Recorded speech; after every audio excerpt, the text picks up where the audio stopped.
नमस्कार। संतोष की रिपोर्ट में आप सबों का स्वागत है।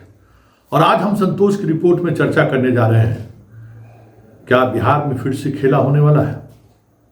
जी हां, जिस तरीके से नीतीश कुमार आज बीमारी का बहाना लगाकर, या कह सकते हैं कि बीमार होने की बात कर बीजेपी के एक बड़े मेगा शो में जाने से इनकार कर दिया है, क्या संकेत साफ है कि नीतीश कुमार किसी बात को लेकर असहज है, या फिर नीतीश कुमार जो कुछ भी शाह कर रहे हैं उसको लेकर सहज नहीं है। बड़ा सवाल है, क्योंकि देखिए कल तक नीतीश कुमार पूरी तौर पर फिट थे। कल सरकारी कार्यक्रम में शामिल भी हुए, बड़े कार्यक्रम में शामिल हुए, और आज उनका 2 कार्यक्रम था।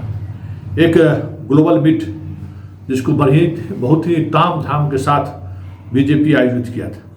125 करोड़ इन्वेस्टमेंट की बात हो रही थी। अडानी से लेके देश के कई बड़े उद्योगपति पटना पहुंचे हुए थे, लेकिन नीतीश कुमार आज उस एमओयू पर दस्तखत करने नहीं पहुंचे। कहा गया कि वो बीमार है, और उस वजह से राजगीर का भी कार्यक्रम रद्द कर दिया गया। लेकिन ये बीमार होना संयोग है या फिर प्रयोग है, क्योंकि हाल के दिनों में जो कुछ भी घटनाएं घटी हैं और जिस तरीके की घटनाएं घटी हैं उसको लेकर कहीं न कहीं सीएम सहज नहीं है। वो इस बात से समझ में आ रहा है कि लगातार उनकी यात्राएं भी रद्द हो रही हैं। देखिए, महिला सम्मान यात्रा उनका रद्द हुआ है, और अब खबर आ रही है कि इसी बीमार होने की वजह से जो प्रगति यात्रा है वो भी कहीं न रद्द हो जाए। क्योंकि अगर बीमारी की वजह से उन्होंने ग्लोबल मीट में जाना मुनासिब नहीं समझा, तो फिर इतनी बीमारी तो जरूर हो सकती है कि फिलहाल प्रगति यात्रा को वो आगे बढ़ा दें। और अमूमन अगर नीतीश कुमार का ट्रैक रिकॉर्ड देखें, राजनीतिक ट्रैक रिकॉर्ड, तो जब एक बार वो निर्णय ले लेते हैं, किसी यात्रा का हो या किसी प्रशासनिक फैसले का हो, तो फिर वो बदलता नहीं है। लेकिन हाल के दिनों में कई प्रशासनिक फैसले भी बदले हैं। अब ये पहली बार हुआ है 2005 के बाद, अगर आप गौर करिए तो पहली बार हुआ है कि जिनको वो डीजीपी बनाए, चंद महीने बाद उन्हें डीजीपी से हटा दिया। ये भी स्वाभाविक नहीं है। आलोक राज का जाना भी स्वाभाविक नहीं है। कई तरह की अटकलें लगाई जा रही हैं, लेकिन उन तमाम अटकलों के बीच एक बड़ी बात यह है कि नीतीश कुमार अपने फैसले पर इस तरीके से इतनी जल्दबाजी में विचार नहीं करते हैं। एक बार वो फैसला ले लिए तो ले लिए। वो भी उनका अस्वाभाविक निर्णय था हटाने का, और ग्लोबल मीट में शामिल नहीं होना, ये भी बीमारी वजह स्वाभाविक नहीं है। ऐसे में ये सवाल उठना शुरू हो गया है कि आखिर नीतीश की नाराजगी की वजह क्या है। क्योंकि संजय झा के आवास पर जिस तरीके से एनडीए के सांसद मौजूद थे, पार्टी हुआ, उसमें अमित शाह पहुंचे, और कहीं न कहीं उस पार्टी के सहारे गठबंधन की एकता मजबूत है, ये बात भी दिखाने की कोशिश थी। लेकिन इसको लेकर कहा जा रहा है कि जदयू का एक बड़ा खेमा नाराज है। नाराजगी की वजह पार्टी के अंदर जो बैलेंस है, उस बैलेंस को कहा जा रहा है कि वो बैलेंस कहीं न कहीं बिगड़ता हुआ दिख रहा है। लेकिन उन सबसे इतर जो सबसे महत्वपूर्ण बात है कि संजय झा के पार्टी में कौन पहुंचे, किस वजह से पहुंचे, वो कोई ऐसी बात नहीं है कि वो कुछ अलग निर्णय लेने की स्थिति में। उसके बाद अमित शाह जो एक मीडिया के कार्यक्रम में जिस तरीके से बिहार को लेकर चुप्पी साधा उन्होंने, और वो भी राहुल कंवल सवाल कर रहे थे, और सबको पता है कि राहुल कंवल अमित शाह से ऑफ द स्क्रीन बिना बात हुए इस तरीके का सवाल वो नहीं पूछ सकता है। मतलब कहीं कहीं उस सवाल के सहारे संकेत देने की कोशिश हुई कि भाई बिहार को लेकर अभी हम कोई निर्णय नहीं लिए, जबकि निर्णय हो चुका है।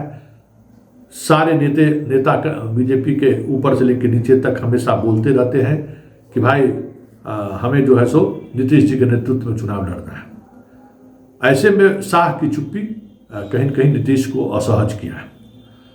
और उसके बाद अंबेडकर को लेकर जो बातें कही गई हैं, शाह का मंशा वो हो या नहीं हो, लेकिन जिस अंदाज में उन्होंने ये बातें कही हैं उसको लेकर नीतीश सहज नहीं है, ये खबर पक्की है। और उनकी असहजता इस हद तक कह सकते हैं कि बढ़ गई है कि वो शाह का हस्तक्षेप कभी बर्दाश्त नहीं करते। शाह की वजह से पिछली सरकार बदली थी और नरेंद्र मोदी के सामने आने की वजह से ही दूसरी बार दोनों एक जगह पहुंचे थे। शाह की इच्छा भी नहीं थी कि नीतीश कुमार साथ मिलकर चुनाव लड़े, क्योंकि दोनों के बीच दूरियां इस कदर बढ़ गई थी। उस बीच शाह ही बिहार आ रहे थे और नीतीश कुमार को खुली चुनौती दे रहे थे। क्या क्या नहीं कह रहे थे वो नीतीश के बारे में। लेकिन अंबेडकर की वाली बात सामने आने के बाद हमें लगता है कि नीतीश को भी एक मौका मिल गया है और वो बड़ा मौका है। अब उस मौके का कैसे इस्तेमाल करते हैं ये तो आने वाला वक्त बताएगा। लेकिन बिहार बीजेपी के अंदर किस तरीके की छटपटाहट है उसके एक प्रवक्ता के बयान से समझा जा सकता है कि अंबेडकर के इशूज पर सारा एनडीए एक है।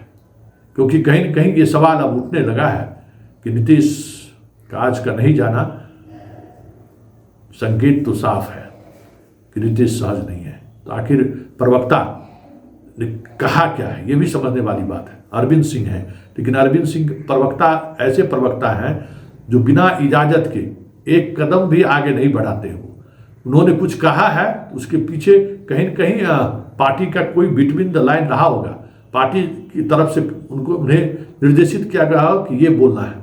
तो जिस तरीके से उन्होंने बोला है कि ये साफ है कि अंबेडकर के इशूज को लेकर बीजेपी सहज नहीं है। और नीतीश की नाराजगी की बात बीजेपी को भी अब समझ में आने लगा है कि कहीं न कहीं अंबेडकर का मसला तो नहीं है। जरा सुनिए बीजेपी प्रवक्ता क्या कर रहे हैं। बाबा साहब के बयान पर एनडीए एकजुट है और बाबा साहब के लिए एनडीए सरकार ही कुछ किया है। कांग्रेस पार्टी के यूपीए 2 की सरकार में एनसीईआरटी का एक बुक में बाबा साहब पर एक भद्दी कार्टून आया था और कांग्रेस उस समय उस पाठ्यक्रम को निकालने से मना कर दिया था। कांग्रेस बाबा साहब को कभी मान सम्मान देने का काम नहीं किया है। हरदम जो है एनडीए की सरकार में भाजपा समर्थित सरकारों ने बाबा साहब को मान सम्मान देने का काम किया है। और यशस्वी गृह मंत्री जी ने जो कहा वो कांग्रेस को आईना दिखाने का काम किया, जिसमें कांग्रेस पार्टी ने आज आपराधिक चरित्र का परिचय देते हुए सांसदों को धक्का मुक्की और मारपीट पर तक उतारू हो चुका है। कांग्रेस को आईना दिखाने पर तिलमिला गई है कांग्रेस। तो आपने सुना क्या कह रहे हैं बीजेपी प्रवक्ता और किस तरीके से कह रहे हैं। लेकिन बड़ी बात यह है कि आज के कार्यक्रम में, इतने बड़े कार्यक्रम में नीतीश ने ही जाकर संकेत दे दिया है कि शाह का हस्तक्षेप उन्हें मंजूर नहीं है। और ये संकेत हमें लगता है कि दिल्ली तक गई होगी, क्योंकि नीतीश चुप हो गए। नीतीश की खामोशी और राजगीर यात्रा तो उनका हर कह सकते हैं कि बदलाव के पीछे एक बड़ी बात रही है। राजगीर से उनका गहरा रिश्ता रहा है हर बदलाव में। उस राजगीर में नहीं जाना संकेत तो कुछ न कुछ है, क्योंकि अडानी के भाई भी यहाँ मौजूद थे, मंच पर वो भी थे। और जब से अडानी को लेकर अमेरिका में मामला बढ़ा है तब से नीतीश कुमार अडानी को लेकर सहज नहीं है, ये भी बात है। लेकिन इन सबसे इतर जो सबसे महत्वपूर्ण बात है जिसकी चर्चा आज पूरे दिन रही बिहार में कि आखिर नीतीश के पास विकल्प क्या है। तेजस्वी फायर ब्रांड की तरह उन पर हमला बोलना है। तो क्या बीजेपी और की रणनीति ये भी है कि तेजस्वी पर इस तरीके का दबाव बनाकर रखो कि दोनों चाचा भतीजा एक नहीं हो सके। कुछ और बात तो नहीं है, क्योंकि तेजस्वी अचानक फायर हुआ। पिछले कई महीनों से तेजस्वी खामोश था, लेकिन एक सप्ताह से अब गौर करेंगे कि तेजस्वी थोड़ा आक्रामक हुआ है चाचा को लेकर। तो क्या दोहरी नीति, दोहरी चाल तो नहीं चल रही है बीजेपी कि इनको इस बार जो बाएं और दाएं का जो रास्ता है उस रास्ते को ही ब्लॉक कर दिया जाए। तेजस्वी पर भी ये दबाव बनाकर रखा जाए कि आप इनके साथ सरकार में ना आए, या आप इस हद तक मजबूर कर दें नीतीश कुमार को कि वो खुद आपको गद्दी सौंप दे, फिर हम दोनों आमने सामने निपट लेंगे। कुछ भी हो सकता है और कुछ ऐसा ही लग भी रहा है, क्योंकि नीतीश कुमार का मौन होना बहुत बड़ा संकेत रहा है हमेशा बिहार की राजनीति में। तो ये आज का कार्यक्रम में नहीं जाना, कुछ न कुछ वो मौन होने का ही लक्षण है। अब देखना ये है कि इस मौन को कितने दिनों देर तक खींचते हैं, क्योंकि नीतीश कुमार अगर मौन हुए तो समझ जाइए कि कुछ न कुछ चीज़ें उनके दिमाग में चल रहा है, और जब दिमाग में कुछ चलना शुरू होता है तो उसका रिफ्लेक्शन भी दिखने लगता है।